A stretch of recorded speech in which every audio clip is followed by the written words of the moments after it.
Here with the president, general manager, and head coach of the Penticton Vees, Fred Harbinson, ahead of the 2021 season. And Fred, it's exciting that we're finally at this point. First off, thanks for taking the time to do this today. And secondly, what was it like a couple of weeks ago making that announcement, or having all the guys back in the room and telling them that we're finally going to be playing this season? Yeah, you know what?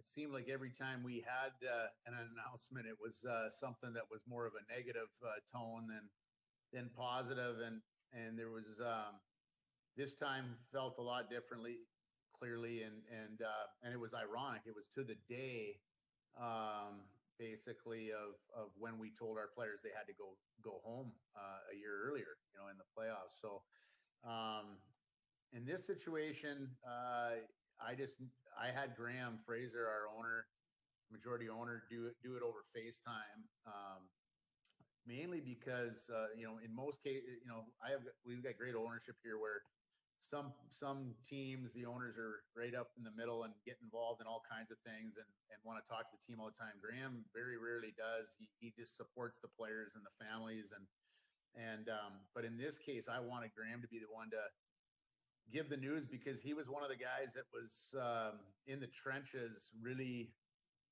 doing a lot of the heavy lifting here between him and Chris Hebb and Stephen Cocker from the league office, because Graham is chairman of the board of the executive crew, and there's so many other people that put so much time into it. But for our organization, it to me, I think Graham needed to be the one to kind of tell the players, and there was a lot of excitement. But the funny thing was, it was almost a little subdued because, like I said, we had so many things go the wrong way that it was almost a little bit of shock. And probably it was the same way when Graham called me and told me, I was driving in my car and I was like, yeah, but, and I think the players were kind of wondering what was, what's the catch. So anyway, you know what, they're excited. We just kind of finishing our quarantine right now and got tested yesterday, and hopefully we get our tests back and they're all good, and then we can start practicing for a week, and then a week from tomorrow we'll be playing our first game since November 14th. Yeah, exciting times, obviously, for everyone. And over these 2 weeks of quarantine, you've had an opportunity to do it before. The Vees had to do it before when a player tests positive in November. Did it make this time, I've asked a couple players this as well, but did it make this time a little bit easier now that you kind of know what to understand and you kind of know how to reach your players a little bit as well? Now you have Zoom calls every day, so the preparations over the last 2 weeks must have been a little bit easier having gone through it once before. I think the first time there was a lot more stress involved because we weren't sure what to expect. We weren't sure if we were going to have a bunch of other players test positive. We were still, concerned about, we thought our season was going to start in a couple of weeks, but we weren't sure. And there was a lot of speculation and everything was kind of swirling around at that time. This time, there was no real negativity going into the quarantine. It was more like, okay, we have to do this to play.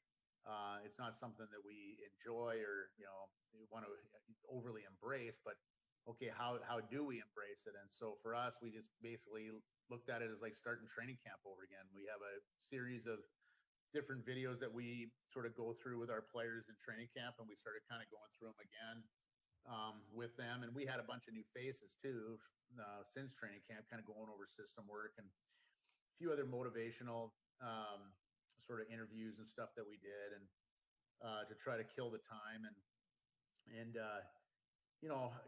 To me, it might be even harder on the billets to have the players around as much, not leaving the house as much, and they're allowed to go for a run and that sort of thing.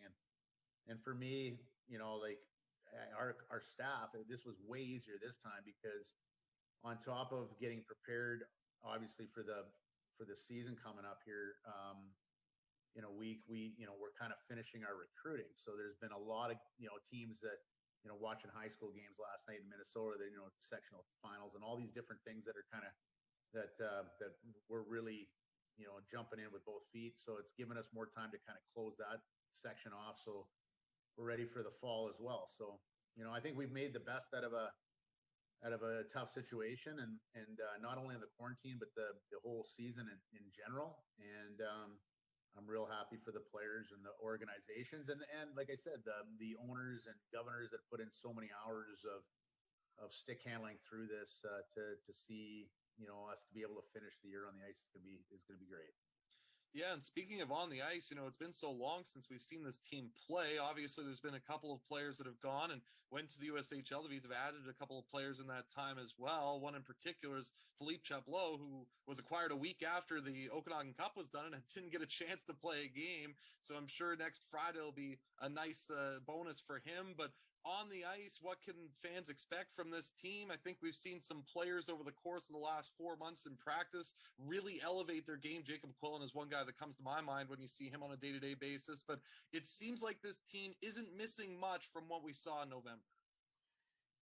Yeah, like you mentioned, we've some players we felt, we weren't sure if we were ever going to play, so give them the opportunity to leave, and it was nothing personal. It's just one of those. It was a very unique, strange year, so they let them go. But then we had, like you said, a Chaplot or an Arnott that hasn't played for us on the back end, and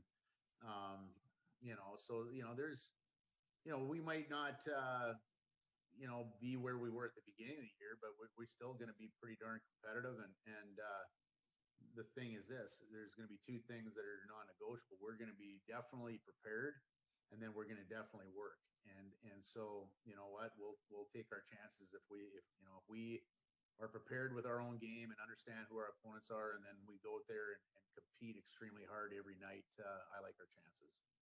Kind of a wrinkle with this season as well is the fact that you get to see Trail and Cranbrook 10 times. You haven't seen either of those teams this year. The rivalry with Trail has been really good over the last couple of years, including a playoff series mixed in there. Cranbrook, a brand new team, so a chance to kind of forge a rivalry. Is it a little exciting from that standpoint that you get 10 games against the BCHL's newest team, which should make the years coming up after this pretty exciting against them? Yeah, absolutely. Well, first off, the one you touched on with Trail, I have a lot of respect for what they've done over the last 5 years there. When I first came in the league, they're a team with a lot of tradition, been around a long time, but you'd go there and no disrespect, but it just, the building would be, scattered with a few people in the building, and just, there was definitely a bit of a disconnect. And actually it reminded me a little bit of when, one of the, right before when the Panthers were kind of finishing up here in Penticton, and just before they were bought and brought back to be in the Vees. And I remember as a coaching at St. Cloud, going to a game at Old Memorial, and there were maybe 100 people at best, and it was sort of dying. And that's kind of, Trail was a little bit there. And then all of a sudden new ownership comes in, just absolutely, breathed a huge, sense of new life into the program, and the people that were hired and to take over and kind of build it on both sides of it. And just seeing the amount of effort they've put into the business is really put them in one of the top teams in our league. So in saying that, them coming in, they got a new coach, but them coming in here, we know they're going to be a really good program on the ice as well. They've done a real good job of, they lost some players, but they've added some. So we know that's going to be great. And like you said, it's really built over the last couple of years with that rivalry. And then you got Cranbrook, a new team. And again, for me, I'm a guy that, I always talk about hard work, and I really respect people that put in the effort, and I clearly want to beat them, but I respect them. And this is another program I guarantee is going to be a real strong addition to our league. I can already tell Nathan Llewellyn is sort of the face of their ownership group, and everything I've seen and heard from others, and just he's very energetic and wants to do things the right way. And then they hired an ex-college coach, just kind of like how when I first came here. And Ryan Donnell, again, I just can tell in the last week or two, his attention to detail. They'll put a real strong product over, not only this year, but years to come. So, we'll have two real good, our pod's going to be very competitive, very demanding, and we wouldn't want it any other way. Is it exciting as well? I'm sure for players, obviously, just to get back out on the ice. But when you see teams that you haven't seen already this year, we had the Okanagan Cup where you saw Vernon, West Kelowna, and Salmon Arm. But now you get a chance to see a couple of new faces. And by the time that this is done, we're going to be looking at 34 games between the Okanagan Cup and the regular season. against 5 different teams. It's a pretty good season when you consider everything else that has gone on in the outside world. Yeah, I already said it kind of, and I've been using it. Is I think we're going to make the best of a bad situation, and I think outside the U.S. I mean, in the U.S. they had a different mindset on how to deal with this, and so some of the junior leagues down there just kind of had business as usual. In Canada, we've handled this much differently, and you can debate which was right or wrong. I'm not here to debate that. It's just the bottom line is we had a lot different restrictions, and the fact that we could end up, playing, 5 different opponents, play 34 games minimum over the course of this year.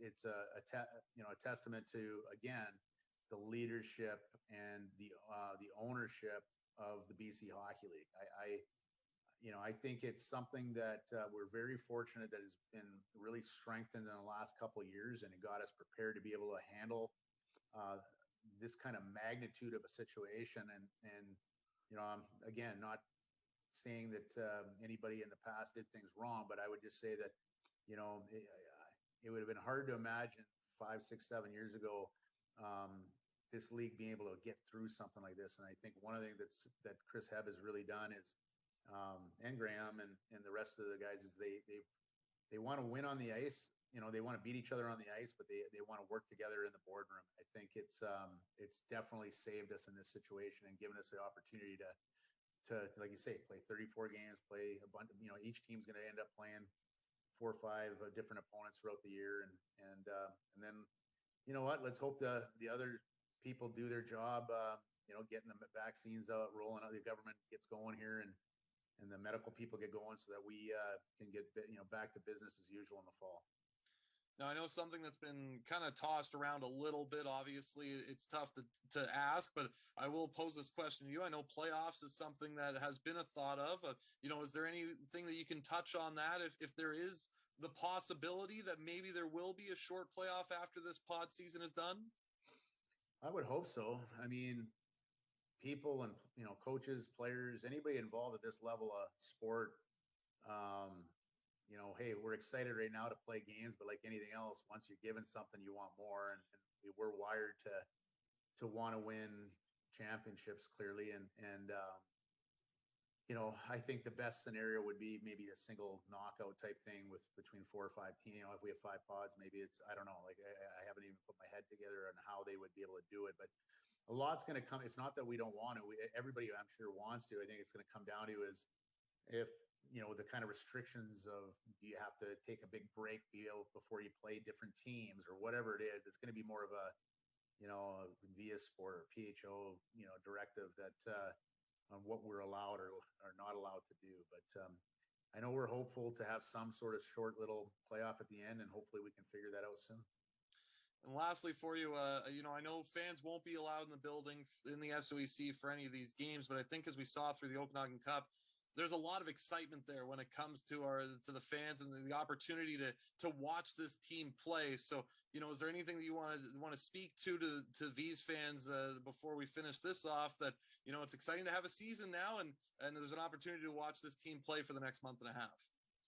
Yeah, I think when I've been asked more times than I can remember, when are you going to start or what's going on, why do you want to play? Why not just shut down? Well, the why was, we wanted to, obviously our players were first and foremost as far as trying to get them back on the ice, give them exposure, but almost as much, even though our fans can't come into the building, it still gives them something to follow. And, there's been so much negativity in all our lives that, anything to distract us from some of that, either by watching on hockey TV or just following the standings or whatever it is. And, we thought it was important, especially here in Penticton, where we, on a given night, we're always over 10% of our population, kind of on a given night is going out to these games. And we need that back next year.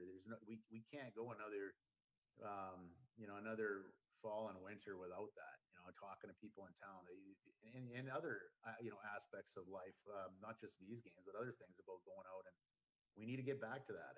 And so, yeah, it's important. I'm going to be excited, to be able to give that, help give that to our fan base. And, it's unfortunate they can't come into the building, but we know they're there. And, maybe I'll yell real loud so they can hear me outside the building.